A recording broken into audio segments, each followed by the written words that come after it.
In a cooperative society, the principle of one member, one vote is followed. Management and control of the cooperative society lies with the management committee, which is elected by the members of the society. And at last we have service motive. The main purpose of cooperative society is to provide service to its members. Surplus, if generated as a result of its operations, is distributed as a dividend among the members according to the bylaws of the society. Next, merits of cooperative society. Number 1, equality in voting status. Cooperative societies are governed by the principle of one member, one vote. So all members have equal voting right, irrespective of the capital contribution by them. Next is limited liability. This is also a great merit of cooperative society. The liability of the members of a cooperative society is limited to the extent of capital contributed by them. Therefore, the personal assets of the members are safe from being used to repay the business debts. Next is stable existence. A cooperative society has a separate legal entity different from its members. Insanity, death, incapacity or insolvency of any member does not affect its existence. So a cooperative society also has a separate legal entity different from its members.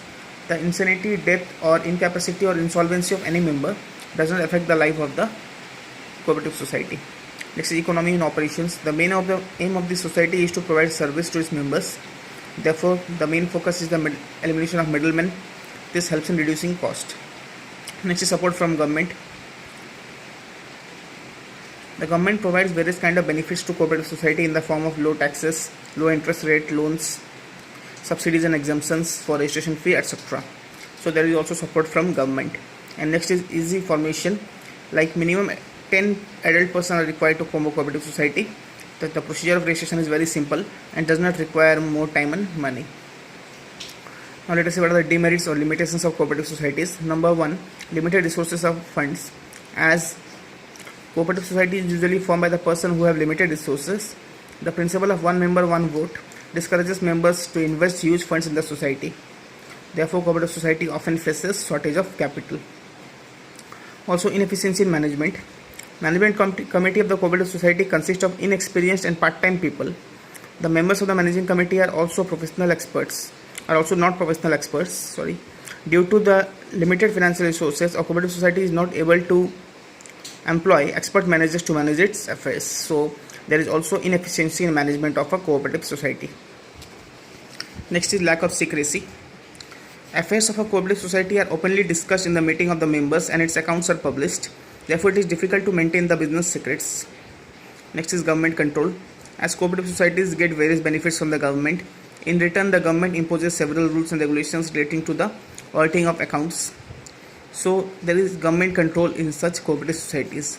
And at last we have differences of opinions. Due to differences of opinion, there are chances of dispute among the members, and the welfare of the society, the welfare purpose of the society may get dominated by the personal interest of the members. So these are the limitations or demerits of cooperative societies. So let us see what are the types of cooperative society. The first one is consumers cooperative society. These societies are established to protect the interest of the consumers and to provide goods of daily use to its members at minimum price. The main aim of this society is to eliminate the middlemen in buying and selling of goods. These societies purchase the goods in large quantity directly from the producer or wholesaler and sell them to its members at fair price. So consumers cooperative society is formed for the economic interest of the members through buying large quantity of goods from the wholesaler directly or the producer directly and selling it to its members and eliminating the profit of the middleman while providing the goods at a cheaper prices to its members. Next is producers or industrial cooperative societies. These societies are established to protect the interest of small manufacturers. The society aims to fight against the big capitalists and enhance the bargaining power of small producers. This society consists of small producers who find it difficult to procure inputs like equipments, raw materials, and to sell their product. This society are of two types: the one which provides machinery, raw material, etc., so that manufacturer can focus on production, and number B, the one who sells the goods manufactured by these producers. The profit of the society are distributed among the members on the basis of their contribution towards total pool of goods manufactured or sold by the society.